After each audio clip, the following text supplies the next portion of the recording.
ഭയപ്പെടുത്തുന്നതും ഭീതിപ്പെടുത്തുന്നതുമായ ഒരുപാട് സംഭവങ്ങളാണ് നിത്യം നമ്മുടെ കാതുകളിൽ കേൾക്കുകയും കണ്ണുകൊണ്ട് കാണുകയും ചെയ്യുന്നത്. ഇങ്ങനെ ഓരോ പ്രതിസന്ധി നമ്മുടെ കാതുകളിൽ മുഴങ്ങുമ്പോഴാണ് നമ്മുടെ പ്രശ്നങ്ങൾ കൂടുതൽ വഷളായിത്തീരുമോ, മുന്നോട്ട് പോകാൻ സാധിക്കുമോ, ഒരുപാട് ആശങ്കകൾ, ഒരുപാട് നിരാശകൾ, വേദനകൾ നമ്മുടെ നിർമ്മലമായ മനസ്സിനെയും മനസാക്ഷിയും സ്വാധീനിക്കാൻ ശ്രമിക്കുന്നത്. ഇന്ന് പരിശുദ്ധാത്മാവ് തരുന്ന ആലോചന, ലോകത്തിൽ നടക്കുന്ന, ചുറ്റുപാട് നടക്കുന്ന ഭീതിപ്പെടുത്തുന്ന സാഹചര്യങ്ങളോ നിരാശപ്പെടുത്തുന്ന അന്തരീക്ഷങ്ങളോ നിങ്ങളുടെ ഹൃദയങ്ങളെ സ്വാധീനിക്കേണ്ട. കർത്താവിനെ വിശ്വസിക്കുന്ന നിങ്ങൾക്ക് സഹായകൻ കർത്താവാണ്. നിങ്ങളുടെ കാര്യം തീരുമാനിക്കുന്ന ദൈവമാണ്. ദൈവത്തിൻ്റെ വചനം പറയുന്നു, നിന്റെ വശത്ത് 1000 പേരും നിന്റെ വലതുവശത്ത് 10,000 പേരും വീഴും, എങ്കിലും അത് നിന്നോട് അടുത്തു വരികയില്ല. ഹല്ലേലൂയ എന്ന് പറഞ്ഞാൽ അവിടെ കുറേ ആളുകൾ വീണല്ലോ, ഇവിടെ കുറേ പേർ രോഗികളായല്ലോ, ഇവിടെ കുറേ പേര് ആത്മഹത്യ ചെയ്തല്ലോ, ഇവിടെ കുറേ യുദ്ധം നടക്കുന്നല്ലോ. കർത്താവ് പറയുന്നത്, നിന്റെ വശത്ത് 1000 പേരും നിന്റെ വലതുവശത്ത് 10,000 പേരും വീഴും, അതുകൊണ്ട് നീ വീഴണമെന്നില്ല, എങ്കിലും അത് നിന്നോടടുത്ത് വരികയില്ല. ഹല്ലേലൂയ. ഒരു അനർത്ഥവും നിനക്ക് ഭവിക്കുകയില്ല, ഒരു ബാധയും നിന്റെ കൂടാരത്തിന് അടുക്കയില്ല. നിന്നെ കാക്കാൻ ദൈവം തൻ്റെ ദൂതന്മാരോട് കൽപ്പിച്ചിട്ടുണ്ട്. നിങ്ങളതിന് ആമേൻ പറയണം. നമ്മൾ എന്ത് സ്വീകരിക്കുന്നു, എന്ത് വിശ്വസിക്കുന്നു, എന്ത് സ്വീകരിക്കുന്നു, എന്ത് പറയുന്നു എന്നതാണ് നമ്മൾ നടക്കാൻ പോകുന്നത്. ഹല്ലേലൂയ. അപ്പം അതുകൊണ്ട് നമുക്ക് തരുന്ന ഫീഡ്ബാക്കുകൾ എല്ലാം നമ്മൾ വിഴുങ്ങരുത്, എല്ലാം നമ്മൾ ഉൾക്കൊള്ളേണ്ട കാര്യമില്ല. ദൈവത്തിൻ്റെ വചനം വിശ്വസിക്കുക, ദൈവം പറഞ്ഞ് നടക്കുമെന്ന് വിശ്വസിക്കുക. ഹല്ലേലൂയ. മലാക്കിയുടെ പ്രവചനം 4-ാമത്തെ അധ്യായത്തിൻ്റെ 1ഉം 2ഉം വാക്യങ്ങൾ കേട്ടോണം, ശ്രദ്ധിച്ച് കേൾക്കണം. ചൂള പോലെ കത്തുന്ന ഒരു ദിവസം വരും, അപ്പോൾ അഹങ്കാരികളൊക്കെയും സകല ദുഷ്പ്രവൃത്തിക്കാരും തളടിയാകും. വരുവാനുള്ള ആ ദിവസം വേരും കൊമ്പും ശേഷിപ്പിക്കാതെ അവരെ ദഹിപ്പിച്ചു കളയുമെന്ന് സൈന്യങ്ങളുടെ യഹോവ അരുളി ചെയ്യുന്നു. അപ്പോൾ ഭീതിപ്പെടുത്തുന്ന ഒരു സംഭവം ഉണ്ടാകാൻ പോവുകയാണ്. അപ്പോൾ നമ്മൾ ചിന്തിക്കും എല്ലാവർക്കും അങ്ങനെ സംഭവിക്കാൻ പോവുകയാണ്. അടുത്ത വാക്യത്തിൽ കേട്ടോണം, അതാണ് നമ്മുടെ ധൈര്യം. എൻ്റെ നാമത്തെ ഭയപ്പെടുന്ന നിങ്ങൾക്കോ, ആമേൻ, നിങ്ങൾ വ്യത്യസ്തരാണ്. നിങ്ങൾ ദൈവത്തിൻ്റെ നാമത്തെ വിശ്വസിക്കുന്നവരും ദൈവത്തിൻ്റെ നാമത്തെ ഭയപ്പെടുന്നവരുമാണ്. നിങ്ങൾക്കോ നീതി സൂര്യൻ തൻ്റെ ചിറകിൻ്റെ കീഴിൽ രോഗോപശാന്തിയോടുകൂടി ഉദിക്കും. നിങ്ങളും പുറപ്പെട്ട് തൊഴുത്തിൽ നിന്ന് വരുന്ന പശുക്കളെ പോലെ തുള്ളിച്ചാടും. ഹല്ലേലൂയ. തീച്ചൂള, ഒരു ഭാഗത്ത് ചൂള പോലെ കത്തുന്ന ഒരു ദിവസം വന്ന് അഹങ്കാരികളെയും ദുഷ്പ്രവൃത്തിക്കാരെയും താളടിയാക്കും, വേരും കൊമ്പും ശേഷിപ്പിക്കാതെ മുഴുവൻ തകർത്ത് കളയുമ്പോൾ ദൈവം പറയാണ്, ഒരു ഭാഗത്ത് ആ തീജ്വാല ദഹിപ്പിക്കുന്നതായിട്ട് വെളിപ്പെടുമ്പോൾ മറ്റൊരു ഭാഗത്ത് നീതി സൂര്യൻ രോഗോപശാന്തിയോടുകൂടി ഉദിക്കും.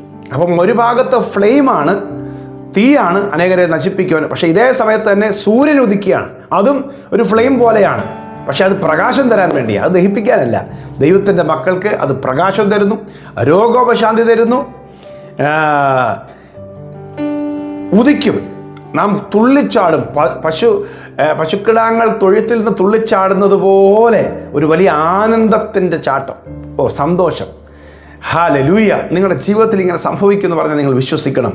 അതെ, എല്ലായിടത്തും പ്രശ്നമാണ്. ചിലർ പറയുന്നത് എല്ലായിടത്തും പ്രശ്നം, എനിക്കും പ്രശ്നം, എല്ലായിടത്തും പ്രശ്നം, എല്ലാവരും പ്രശ്നം. ഇങ്ങനെയല്ല, എല്ലായിടത്തും ഉണ്ടെങ്കിലും ദൈവം ഞങ്ങളെ സൂക്ഷിക്കും. ഞങ്ങൾ സകല വിധത്തിലും കഷ്ടം അനുഭവിക്കുന്നവരെങ്കിലും ഇടുങ്ങിയിരിക്കുന്നില്ല. ഞങ്ങൾ ഉപദ്രവം അനുഭവിക്കുന്നവരെങ്കിലും ഉപേക്ഷിക്കപ്പെടുന്നില്ല. വീണ് കിടക്കുന്നവരെങ്കിലും നശിച്ചു പോകുന്നില്ല. അപ്പോസ്തലനായ പൗലോസിൻ്റെ കൊരിന്ത്യർക്ക് എഴുതിയ 1-ാം ലേഖനത്തിൻ്റെ 4-ാം അധ്യായത്തിൻ്റെ 7 മുതലുള്ള വാക്യം ഞാൻ പറയുന്നത്. ഹല്ലേലൂയ. ഞങ്ങളെ 2 കൊരിന്ത്യ ലേഖനം 4-ാം അധ്യായത്തിന് 7 മുതലുള്ള വാക്യം ഞാൻ പറയുന്നത്. അപ്പോൾ ഇതൊക്കെ ഞങ്ങൾ അനുഭവിക്കുന്നുണ്ടെങ്കിലും ഞങ്ങളെ തകർക്കാനോ തൊടാനോ ഈ ശക്തികൾക്ക് കഴിയില്ല. ഹല്ലേലൂയ. അപ്പോൾ അതുകൊണ്ട് കർത്താവ് തരുന്ന വചനത്തെ നമ്മൾ വിശ്വസിക്കുക. ഇനി യേശു തന്നെ പറഞ്ഞ വചനം കേൾക്കണം. ലൂക്കോസിന്റെ സുവിശേഷം 21-ാം അധ്യായത്തിൻ്റെ 18-ാം വാക്യം യേശു പറഞ്ഞു, യുദ്ധങ്ങളും യുദ്ധശ്രുതികളൊക്കെ നിങ്ങൾ കേൾക്കുമെങ്കിൽ ചഞ്ചലപ്പെടാതിരിക്കണം. നിങ്ങളുടെ തലയിലെ ഒരു രോമം പോലും നിലത്ത് വീഴുകയില്ല. ഒരു ഭാഗത്ത് പീഡകളുണ്ടാകും, ഉപദ്രവങ്ങളുണ്ടാകും, യുദ്ധങ്ങളുണ്ടാകും, പക്ഷെ നിങ്ങളുടെ തലയിലെ ഒരു രോമം പോലും വീഴാൻ സമ്മതിക്കുകയില്ല. ഹല്ലേലൂയ. അതേ 25-ാമത്തെ അധ്യായത്തിൻ്റെ 34 മുതലുള്ള വാക്യത്തിൽ എഴുതിയിരിക്കുന്നത്, ഈ സംഭവിപ്പാനുള്ള എല്ലാറ്റിനും ഒഴിഞ്ഞു പോകുവാനും മനുഷ്യപുത്രൻ്റെ മുമ്പിൽ നിൽക്കുവാൻ നിങ്ങൾ പ്രാപ്തരാകേണ്ടതിന് സദാകാലം ഉണർന്ന് പ്രാർത്ഥിപ്പിൻ. അപ്പോൾ ഈ എല്ലാറ്റിലും ഒഴിഞ്ഞു പോകുവാൻ നിങ്ങൾക്ക് പ്രാർത്ഥിക്കാം. പ്രാർത്ഥിച്ചാൽ ചിലത് ഒഴിഞ്ഞു പോകും. ഹല്ലേലൂയ. അപ്പോൾ എല്ലാം വന്ന് കയറട്ടെ, തലയിലോട്ട് വീഴട്ടെ എന്ന് പറഞ്ഞ് കാത്തിരിക്കേണ്ട. കർത്താവിനോട് പറഞ്ഞ് പ്രാർത്ഥിച്ചാൽ ഈ സംഭവിപ്പാനുള്ള എല്ലാറ്റിൽ നിന്നും നിങ്ങൾക്ക് ഒഴിഞ്ഞു പോകാം. എഫെസ്യ ലേഖനം 6-ാം അധ്യായത്തിൻ്റെ 10 മുതലുള്ള വാക്യങ്ങൾ വായിക്കുന്നത്, ഒടുവിൽ എല്ലാവരും അവരവരുടെ ശക്തി ആശ്രയിക്കുന്ന വിട്ടിട്ട്, ലോകത്തെ ആശ്രയിക്കുന്ന വിട്ടിട്ട് കർത്താവിലും അവൻ്റെ അമിത ബലത്തിലും ആശ്രയിക്കുക.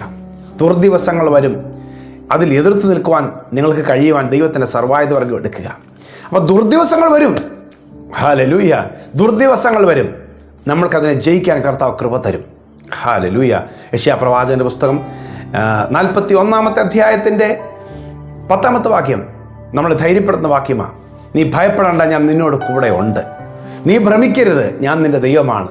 ഞാൻ നിന്നെ സഹായിക്കും, ഞാൻ നിന്നെ ശക്തീകരിക്കും. എൻ്റെ നീതിയുള്ള വലങ്കരം കൊണ്ട് ഞാൻ നിന്നെ താങ്ങും. യെസ്, താണു പോകുമോ, കുഴഞ്ഞു പോകുമോ, വീണു പോകുമോ, പരാജയപ്പെടുമോ എന്ന് നിങ്ങൾ ആകുലപ്പെടേണ്ട. താങ്ങാൻ കർത്താവുണ്ട്, നടത്താൻ കർത്താവുണ്ട്, മുന്നോട്ട് കൊണ്ടുപോകാൻ കർത്താവിന് ശക്തിയുണ്ട്. ഹല്ലേലൂയ. നീ ഭയപ്പെടേണ്ട. എല്ലായിടത്തും നടക്കുന്ന പ്രശ്നങ്ങൾ നിന്നിലേക്ക് നടക്കുമെന്ന് ചിന്തിക്കേണ്ട. ആ ഭയം മാറ്റിക്കോ, ആകുലം മാറ്റിക്കോ. ഞാൻ കർത്താവിൽ ആശ്രയിക്കുന്നു, എൻ്റെ ഭാവി കർത്താവിൻ്റെ കയ്യിലിരിക്കുന്നു. എൻ്റെ ദൈവം എനിക്ക് നന്മയ്ക്കായിട്ടെല്ലാം ചെയ്യും. ദൈവത്തെ സ്നേഹിക്കുന്നവർക്ക്, നിർണയപ്രകാരം വിളിക്കപ്പെട്ടവർക്ക് തന്നെ സകലതും നന്മയ്ക്കായി കൂടി വ്യാപരിക്കുന്നു എന്ന് നാം അറിയുന്നു. റോമാലേഖനം 8-ാം അധ്യായം 28-ാം വാക്യമാണ്. ദൈവത്തെ സ്നേഹിക്കുന്നവർക്ക് എല്ലാം നന്മയ്ക്ക് വേണ്ടി, ദോഷം വരില്ല. ഏതെങ്കിലും ദോഷം ദൈവം അനുവദിച്ചാൽ അത് ദൈവം നന്മയാക്കും. ആമേൻ. ഈ സന്ദേശം കേൾക്കുന്ന എൻ്റെ ഒരുപാട് സ്നേഹിതർ, ഒരുപാട് പ്രിയപ്പെട്ടവർ ഇങ്ങനെയുള്ള ചോദ്യങ്ങളുമായിട്ട് മുന്നോട്ട് പോകുന്നുണ്ട്, ഇങ്ങനെയുള്ള പ്രശ്നങ്ങളുമായിട്ട് മുന്നോട്ട് പോകുന്നുണ്ട്. ദൈവം നിങ്ങളെ നാശത്തിന് വിട്ടുകൊടുക്കില്ല, ശാപങ്ങൾക്കും തകർച്ചയ്ക്കും വിട്ടുകൊടുക്കില്ല. ദൈവം നിങ്ങളുടെ ജീവനെ രക്ഷിക്കും. മരണത്തിൻ്റെ ശക്തികൾ നിങ്ങളെ വിട്ട് മാറിപ്പോകും. സകല തകർച്ചകൾ നിങ്ങളെ വിട്ട് മാറിപ്പോകും. നിങ്ങളുടെ കുടുംബത്തെ ദൈവം മുന്നോട്ട് കൊണ്ടുപോകും. ധൈര്യമായിട്ടിരിക്കെ ഞാൻ നിങ്ങൾക്ക് വേണ്ടി പ്രാർത്ഥിക്കാൻ ആഗ്രഹിക്കുകയാണ്. ഈ വചനം ഏറ്റെടുത്ത്, കർത്താവേ, നിൻ്റെ വചനം ഇങ്ങനെ പറയുന്നു, ഞങ്ങൾക്ക് രോഗോപശാന്തിയുള്ള നീതി സൂര്യൻ വെളിപ്പെടണം. ആ മരണശക്തികൾ ഞങ്ങളെന്ന് മാറ്റിയിട്ട്, ഇരുട്ടിൻ്റെ ശക്തികൾ മാറ്റിയിട്ട്, ഇരുളിൻ്റെ നിഴലുകൾ മാറ്റിയിട്ട് ഞങ്ങളിൽ നീതി സൂര്യൻ വെളിപ്പെട്ടു വരും. ഞങ്ങളത് വിശ്വസിക്കുന്നു. പ്രിയ കർത്താവേ, ഞങ്ങൾ ഒരുമിച്ച് ഇപ്പോൾ പ്രാർത്ഥിക്കുന്നു. ഒരുപാട് വേദനകളുമായി, വിഷമങ്ങളുമായി എന്നോട് ചേർന്ന് പ്രാർത്ഥിക്കുന്ന എൻ്റെ പ്രിയ സഹോദരങ്ങളെ, അവിടുത്തെ കാര്യങ്ങൾ ഞാൻ ഭരമേൽപ്പിക്കുക. അവിടുന്ന് വെളിപ്പെടുമ്പോൾ നീതിസൂര്യനായി രോഗോപശാന്തിയോടുകൂടെ ഉദിക്കുന്നു. കർത്താവെ, രോഗികളായി ഇപ്പോൾ ഭാരപ്പെടുന്നവർ ഈ വചനം കേട്ട് പ്രാർത്ഥിക്കുന്നെങ്കിൽ ഇപ്പോൾ ഞാൻ അവർക്കൂടി പ്രാർത്ഥിക്കുന്നു. യേശുവിൻ്റെ നാമത്തിൽ അവർ എഴുന്നേൽക്കട്ടെ. യേശുവിൻ്റെ നാമത്തിൽ അവർ സൗഖ്യമുള്ളവരാകട്ടെ. യേശുവിൻ്റെ നാമത്തിൽ രോഗശക്തി അവരെ വിട്ട് അഴിഞ്ഞു മാറിപ്പോകട്ടെ. ശരീരത്തിൽ പ്രകടമാകുന്ന രീതിയിൽ കിടക്കുന്ന രോഗശക്തികൾ യേശുവിൻ്റെ നാമത്തിൽ അപ്രത്യക്ഷമായി പോകട്ടെ. ആന്തരികമായി കാണാൻ കഴിയുന്നില്ല, എന്നാൽ വലിയ വേദന അനുഭവിക്കുന്ന പ്രശ്നങ്ങൾ, ഡോക്ടേഴ്സിൻ്റെ പല റിസൾട്ടുകൾ, പ്രതികൂലമായി നിൽക്കുന്ന റിസൾട്ടുകൾ എല്ലാം യേശുവിൻ്റെ നാമത്തിൽ ആന്തരികമായ സൗഖ്യം ദൈവം നൽകുന്നതിനായി നാം ഇപ്പം ഞാൻ പ്രാർത്ഥിക്കുന്നു. യേശുവിൻ്റെ നാമത്തിൽ വലിയൊരു വിടുതൽ മക്കളിൽ ഉണ്ടാകട്ടെ. കർത്താവിനെ എഴുന്നേൽപ്പിക്കും. ഞങ്ങൾ ദൈവത്തിൽ വിശ്വസിക്കുന്നു. ഞങ്ങളുടെ ഇടത്തും വലത്തും സംഭവിക്കുന്നതല്ല, ഞങ്ങളുടെ ദൈവം പറയുന്നത് സംഭവിക്കും. ഞങ്ങളത് വിശ്വസിക്കുന്നു, ദൈവത്തിൽ വിശ്വസിക്കുന്നു. ഈ മക്കളെ വിടുവിച്ചെടുക്കണം യേശുവിൻ നാമത്തിൽ തന്നെ. ആമേൻ, ആമേൻ. കർത്താവ് കൂടെ ഉണ്ട്. കർത്താവ് വലിയ വിടുതൽ അയച്ചിരിക്കുകയാണ്. നിങ്ങൾക്ക് ദൈവം തന്ന വിടുതലിനെ കുറിച്ച് എന്നോട് പറയണം. മെസ്സേജ് നിങ്ങൾ അയക്കണം വാട്സപ്പിൽ. God bless you. Have A day of miracle.